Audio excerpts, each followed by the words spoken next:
ව්‍යවසායකත්වයේ දරුවනේ මේ ආයතනික ප්‍රතිලාභ තියෙනවා, සමාජීය ප්‍රතිලාභ තියෙනවා, පුද්ගල ප්‍රතිලාභ තියෙනවා. අපි පෞද්ගලික දවසවල පුද්ගල ප්‍රතිලාභ සම්බන්ධයෙන් කතා කරා.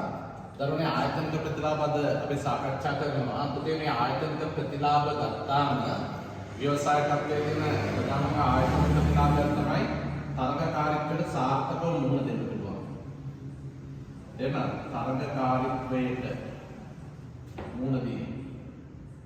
right මේක ව්‍යවසායකත්වයේ තියෙන ඉතාම වැදගත් කාරණයක් නේ. ව්‍යවසාය අතිශය තරගකාරී ආර්ථික සහ ව්‍යාපාර පරිසරයක තමයි ආයතනයක් දුවන්නේ. දුන්න මේක වැදගත්. ඊළඟ කාරණය තමයි පුතා මේ ව්‍යාපාරයේ කීර්ති නාමය. හරි? කීර්ති නාමය වර්ධනය වීම. හරි? තව කාරණයක් ගන්න පුළුවන් පුතා මේ මොකද මේ වෙළඳපොළ අවස්ථා නේ. වෙළඳපොළ අවස්ථා උදා වීම. right වෙළඳපොළ අවස්ථා උදා වීම. දැන් වෙළඳපොළ අවස්ථා උදා වීමට ගත්තාම දරුවනේ දැන් මෙන්න මේම කතන්දරයක් තියෙනවා. දැන් මේ දිනවල අපේ රටේ තියෙන තත්ත්වයක් එක්ක දැන් එකපාරටම වාහනායනයට දැන් රජයේ විසින් තීන්දුවක් කරන් දෙනවා වාහනායනයට අවසර දීලා තියෙනවා. right මෙන්න මේකත් එක්ක වාහන ආනයනයත් එක්ක දරුවනේ දී වෙනවා තියෙන ව්‍යාපාර අවස්ථා රසක් තියෙනවා. සංයුක්ත වෙළඳපොළ කතාන්දරයේදී අපි ඔය සාකච්ඡා කරා. right එතකොට පුතේ දැන් වෙළඳපොළ අවස්ථා උදා වීමත් එක්ක අපිට ගන්න පුළුවන් හොඳ උදාහරණයක් මෑත කාලීනව යනවා. දැන් මම හිතන අඳින්නයි මේ මොකද මේ ඉලෙක්ට්‍රික් වෙහිකල් නේ අහලා තියෙනවද? ඉලෙක්ට්‍රිකල් වෙහිකල් නැත්නම් ඉලෙක්ට්‍රික් වෙහිකල් කියලා කියනවා. right එතකොට දරුවනේ මේ දැන් මේවට කියන්නේ EV vehicle කියලා කියන්නේ නැත්නම් EV කියන වචනේ තමයි පාවිච්චි කරන්නේ. දරුවනේ දැන් මෙන්න මේ වාහන එන්න පටන් ගත්ත කාලෙකදී අපේ රටට ආවා. එතකොට පුතේ දැන් මෙන්න මේ වාහන හරි මේ වාහන මෑත කාලයේදී නේද දැන් ආපහු කතා බහකට ලක් වෙලා තියෙනවා. මේක පොඩක් අර කතා බහින් ඈත් වුණා.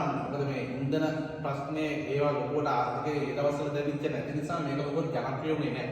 හැබැයි මේ මෑත කාලයේදී මෙන්න මේ ඉලෙක්ට්‍රික් වෙහිකල් එක පිළිබඳ දැඩි අවධානයක් යොමු කරලා තියෙනවා. දැන් ප්‍රධාන වශයෙන් පුතා මේ අපේ රට ගත්තාම අපේ රටේ මේ ශ්‍රී ලංකාවේ ඉලෙක්ට්‍රික් වෙහිකල් වර්ග දෙකක් තමයි ජනප්‍රිය වෙලා තියෙන. එකක් තමයි දරුවනේ මේ ඔයගොල්ලෝ තමන් පුරුදුත් ඇති එකක් තමයි අර BYD කියන වෙහිකල් එක. BYD නේ දීන සමාගමක් තමයි මේක නිෂ්පාදනය කරන්නේ. ඒ වගේම තමයි EV අනිත් වෙහිකල් එක. දැන් දරුවනේ මේ මම කියන්නේ හේතුව තමයි දැන් BYD කියන වෙහිකල් එක මේක ගෙන්නන්නේ ජෝන් කීල්ස්ලා. දන්නවනේ? ජෝන් කීල්ස්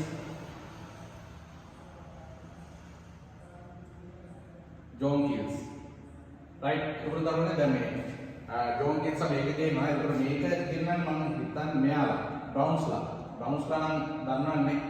හරි අනුරාධපුරයේ මිනිස්සුන්ට ගොඩාක් පුරුදු ආයතනයක් බ්‍රවුන්ස් කියලා කියන්නේ. හරි මේගොල්ලෝ නේද මේකද ට්‍රැක්ටර් තමයි ඒ වගේ කතන්දරයක් තියෙනවා. right ඒක දරුවනේ දැන් ජෝන් කීල්ස්ලා BYD කියනකොට දැන් මේ දෙක අතර අපිට පොඩි සම්බන්ධනයක් කරන්න වෙනවා. මේ කෝක ජනප්‍රිය වෙයිද කියන කාරණය. හරි හේතුව තමයි දැන් ජෝන් කීල්ස්ලා ගත්තාම මේගොල්ලෝගේ ප්‍රධාන මේන් බිස්නස් එකක් තමයි කීල්ස් සුපර් කියන එක. දන්නවනේ ලංකාවේ කරලා තියෙනවා. ඒක දැන් මේ කීල්ස් සුපර් මාකට් ආශ්‍රිතව. හරි මේගොල්ලෝගේ මේ කීල්ස් සුපර් මාකට් ආශ්‍රිතව මම දැකලා තියෙනවා මේ charging point ඉලෙක්ට්‍රික් වෙහිකල් වලට charging point එකක් දාලා තියෙනවා. හරි මම දැකලා තියෙන හැම වගේ දාලා තියෙනවා. ඒක තමයි දැන් මේ charging point දී කිරීමත් එක්ක මේගොල්ලන්ට විශාල ව්‍යාපාර අවස්ථාවක් ඇති වෙනවා. ව්‍යාපාර අවස්ථාව තමයි දරුවනේ නේද මේ කීල්ස් සුපර් එකට එන මිනිස්සු ප්‍රමාණය වැඩි වෙනවා. මොකද නිකමට හරි එනවනේ ඔක charge කරනකම් විනාඩි මේ තප්පර ගණන් charge වෙන්නේ නැහැ. හරි මේක නේද සාමාන්‍ය පැය භාගයක් ඔය තියනවා වෙලාවට. ඒ කාලෙදී නේ අර පුද්ගලයන් නේද ගන්නේ කීල්ස් සුපර් එකට ඇතුළට යනවා. මේකත් එක පැත්තකින් මේගොල්ලෝ ව්‍යාපාර අවස්ථාවක් වෙන්න පුළුවන්. නමුත් දරුවනේ දැන් මේකත් එක්ක මේ ඉලෙක්ට්‍රික් වෙහිකල් එකත් එක්ක අපේ රටේ වාහන කර්මාන්තය තුළ සිද්ධ වෙන පරිවර්තන. හරි විශාල ව්‍යාපාර අවස්ථා රසක් මේකත් එක්ක උදා වෙනවා. මම කියන්නේ වෙහිකල් සම්බන්ධයෙන්. උදේ එක කාරණයක් තමයි මෙන්න මම මේ අර කියපු charging point කියන්නේ. හරි charging point. දැන් මේ charging point නේද තැන් වල ආරම්භ කරොත් එන්න ඉදිරියේදී ආරම්භ කරොත් එන්න ඒක විශාල ව්‍යාපාර අවස්ථාවක්. හරි විශාල ව්‍යාපාර අවස්ථා. ඒ වගේම තමයි පුතා නේද මේ වගේ මේවා ආර්ථික බැටරි ඒ වගේ තියෙනවා නියමිත ආයු කාලයක් තියෙනවානේ. නිශ්චිත ආයු කාලයක් තියෙනවා. ඒ ආයු කාලය ඉවරනට පස්සේ මේ බැටරි ආපහු රීප්ලේස් කරන්න වෙනවා. සමහර කාලයක් ඇතුළත මට රිපෙයාරින් අරම වෙයි. ඉතින් ඕවට ගැළපෙන විදිහේ ආය ව්‍යාපාර අවස්ථා දී වෙනවා. හරි නේද? බැටරි ආශ්‍රිතව මේ බැටරි නේද? ඉලෙක්ට්‍රික් බැටරිය කියන ඒ බිස්නස් එකක් දී වෙනවා. හරි? මොන පුතා තව ව්‍යාපාර අවස්ථා. හරි. ඊට පස්සේ පුතේ දැන් බැටරිය දාලා මේ නේද? කරන්ට් එක ගන්න ඒ දෙක විතරක් නෙමෙයි. දැන් මම දැකපු දෙයක් තමයි ශ්‍රී ලංකාවේ ඇත්තටම මේ දැන් අනුරාධපුරෙත් තියෙන අනුරාධපුරෙත් මේ වාහන සර්විස් සෙන්ටර්ස් ගොඩාක් තියෙනවා. මේ සර්විස් සෙන්ටර් අපි දැන් පාර දිගේ යනකොට මේ එක එකව තියෙනවා. මේ හයිබ්‍රිඩ් ඒවා වෙනම තියෙනවානේ. එහෙම තියෙනවා. එතකොට දරුවනේ දැන් මේ වාහන සර්විස් කරන තැන් දැක්කම එහෙම නැත්නම් මේකට අවශ්‍ය මේ යටිතල පාසුකම් සපයන ආයතන දැක්කම මේ මම දැක්කේ නෑ අනුරාධපුරේ. අනුරාධපුරේදී මම ඔය අරේබිය යන ලංකාවේවත් කොහෙවත් දැක්කේ නෑ මේ ඉලෙක්ට්‍රික් වෙහිකල් වලටම විශේෂිත වූ රිපෙයාරින් සෙන්ටර්ස්. හරි දැන් මේ තියෙන මේකත් එක්ක හැදෙන මේ වයිබ්යත් එක්ක හරි අනිවාර්යයෙන්ම පුතා නේද හොඳ මාකට් එකක් හැදෙනවා. වැරදිලා හරි ඉස්සරහම මූලිකත්වය ගන්න කෙනාට හොඳ chance එකක් හම්බ වෙනවා මොකක්ද දන්නවද? මේ ඉලෙක්ට්‍රික් වෙහිකල් ආශ්‍රිත සර්විස් සෙන්ටර්ස් සහ රිපෙයාරින් සෙන්ටර්ස්.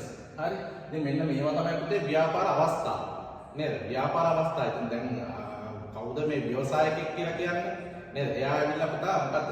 පවතින ව්‍යාපාර අවස්ථා නේද? නිර්මාණශීලීව උකහාගෙන. හරි? ඒ වගේම අවදානම් කළමනාකරණය කරමින් නව නිෂ්පාදනයක් බිහිකරන එක. එයා ව්‍යවසායකයෙක් කියන්නේ නේද? හරි. ඒක පුතා දැන් මෙන්න මේකත් එක්ක මෙන්න මේ වගේ තව ව්‍යාපාර අවස්ථා බිහිනවා. මේක ආශ්‍රිතව මාර්ග ව්‍යාපාර අවස්ථා ප්‍රමාණයක් බිහි වෙනවා අනාගතේ. හරි? ඉතින් පුතේ දැන් නේද? ඔන්න ඕවා තමයි අපි කතා කරන්නේ මොකක්ද? වෙනතපොළ අවස්ථාව උදා වෙනවා. මේ ආයතනයක් ගත්තම ආයතන දෙන